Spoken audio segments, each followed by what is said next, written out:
Welcome back to the Advanced Swimming Performance Podcast, sponsored by our friends over at Commit Swimming, the smartest workout log.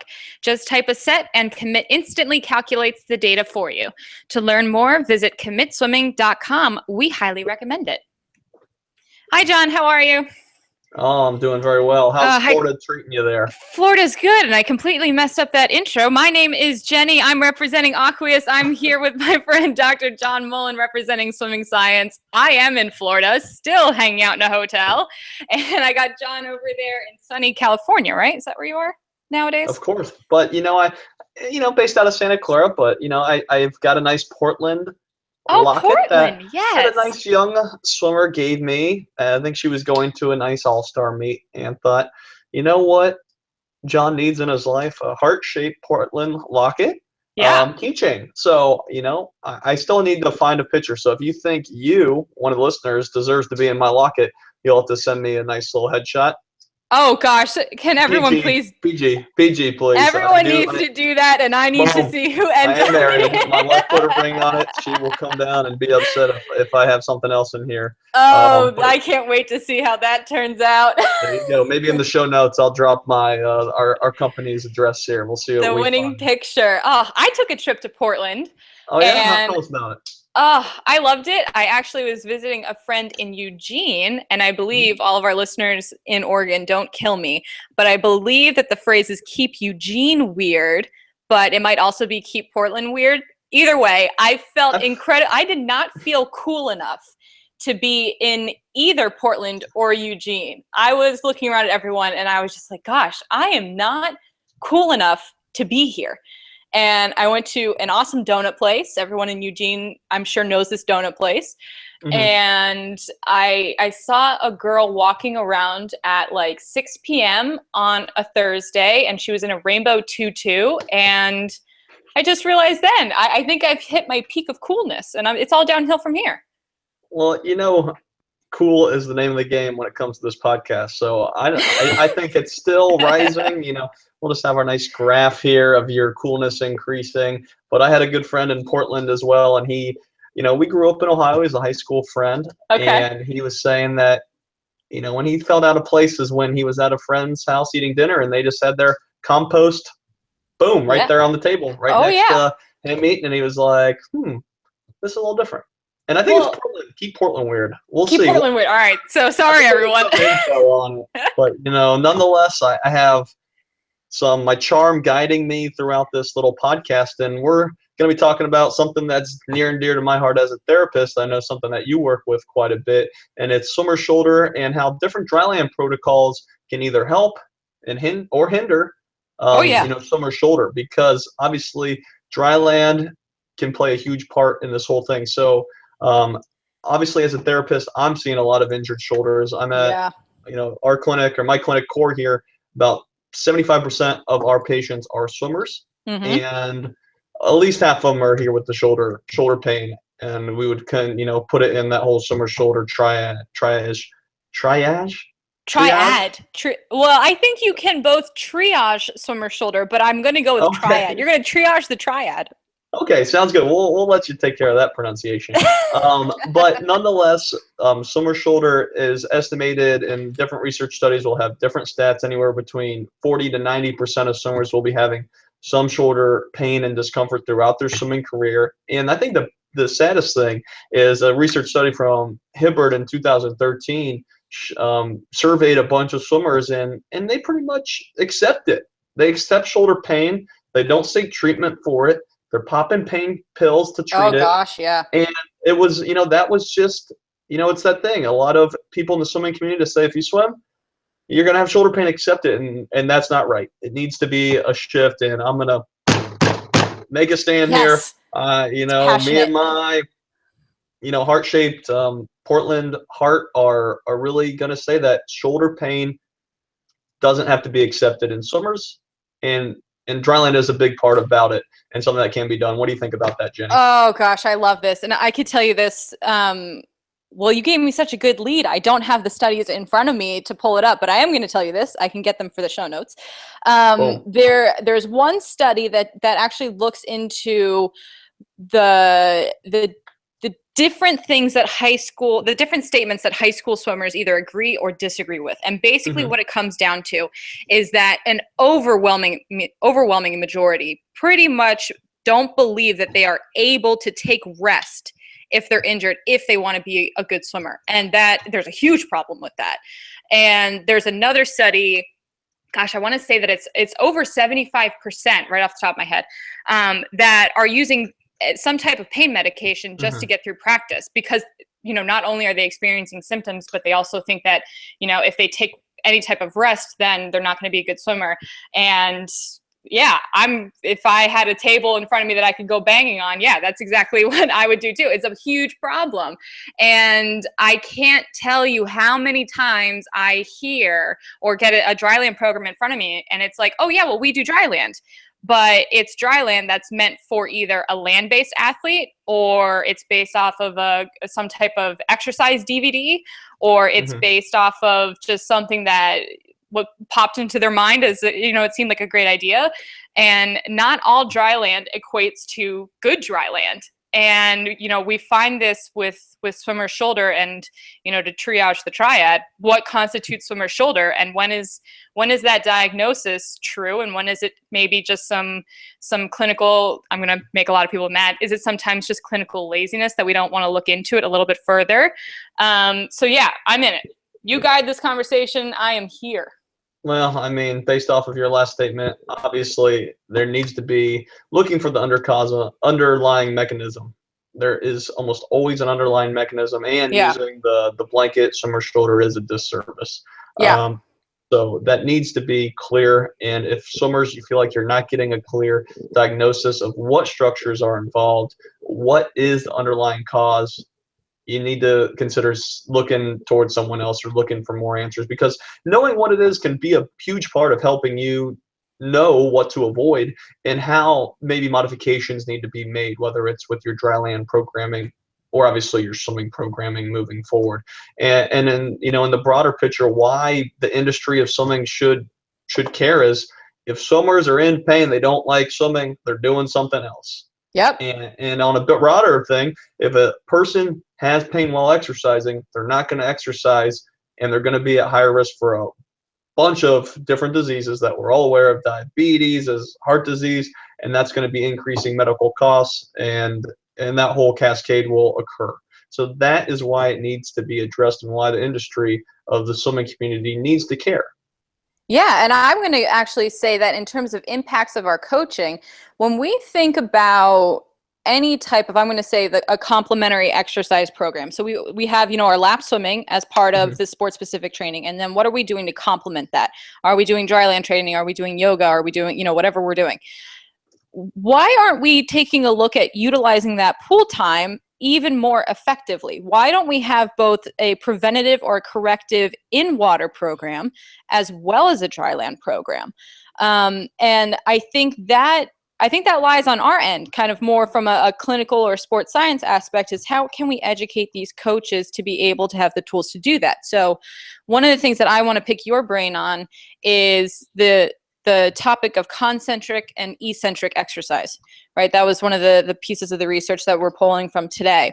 And how do we want to understand these variables and manipulate these variables to know if our dryland program is of good quality, or is it just based off of filling a practice time?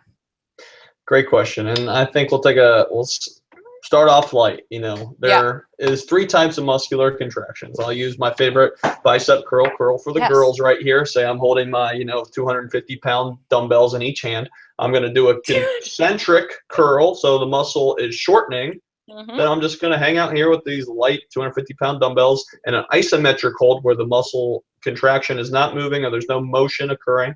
And then there's the eccentric motion on my biceps as I'm lowering the weight and the muscle is lengthening. So those are the 3 types of muscular contractions. And in any movement, your body's going through concentric, isometric, eccentric contractions all at once.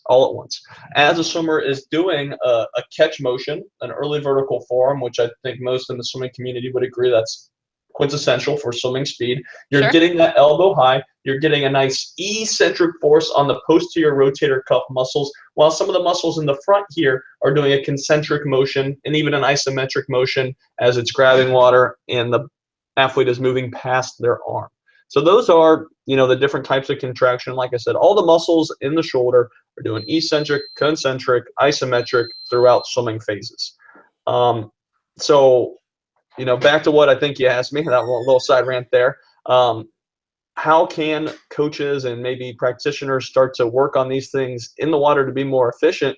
I think doing some sort of corrective exercises in the pool, trying to balance out the excessive eccentric force that occurs on the posterior cuff in the pool is something that a coaching staff can suggest to their team and even implement. Just doing simple things like, I don't knows, where they're moving their arms into external rotation to help strengthen that posterior rotator cuff and offset some of the muscular imbalances that are certainly occurring from all the internal rotations or early vertical forearms in the pool is something that can be done. And like you were suggesting, being efficient is huge, especially if you're in college where you have a set amount of hours athletes can do, or really any time now. I mean, everyone seems so busy nowadays.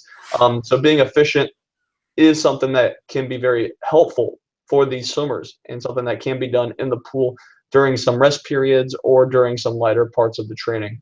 What are your thoughts? Well, I think being efficient is something that Commit Swimming is really good at. How do you like yeah. that? Yeah, how do you like that for a nice lead in there? So Commit Swimming makes it easy to organize and analyze swim workouts.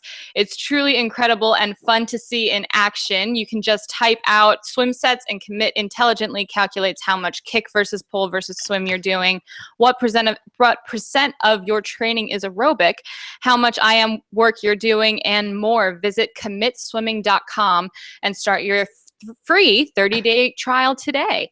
I think, back to that. Back to your photo locket. here. Your photo here.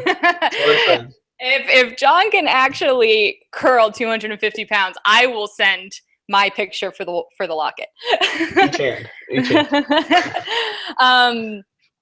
Yeah, I think, well, first of all, I love the fact that you brought up the rotator cuff. That is not one muscle. The rotator cuff is actually 4 separate muscles and a podcast completely unto itself, and a good idea for, please tell me you're bringing up a shoulder. Yes. I love when random body parts show up on the podcast. Oh, sorry. I thought you were just going to keep going. I was so slick I could slide over. But continue. Yeah, all right. So we now have the intro of a shoulder model here. The rotator cuff is 4 muscles, and with those 4 muscles means that we have tendons, we have 2 bones, which means that we've got ligaments. Like, the shoulder is incredibly complex, not to mention all of the accessory muscles that also go and attach and support that glenohumeral joint.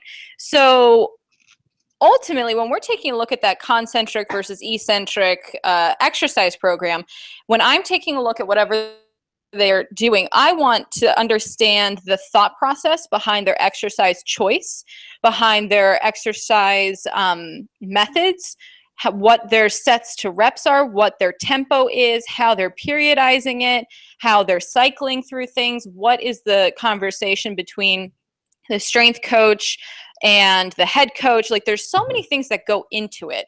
And I think that's really why we end up with so many injuries based off of either a lack of dryland program or maybe the incorrect dryland program is that accessibility and a value for really strong dryland programming. I think we in the swimming industry can continue to improve our value of quality dryland training, and whether or not we're searching out to high quality research or resources or professionals to help us do that, rather than watching a fitness class on a DVD or something like that. So I can't agree with you more. I want to know not only what are we doing with their dryland program, but what are we trying to do to support different stages of their stroke cycle to begin with.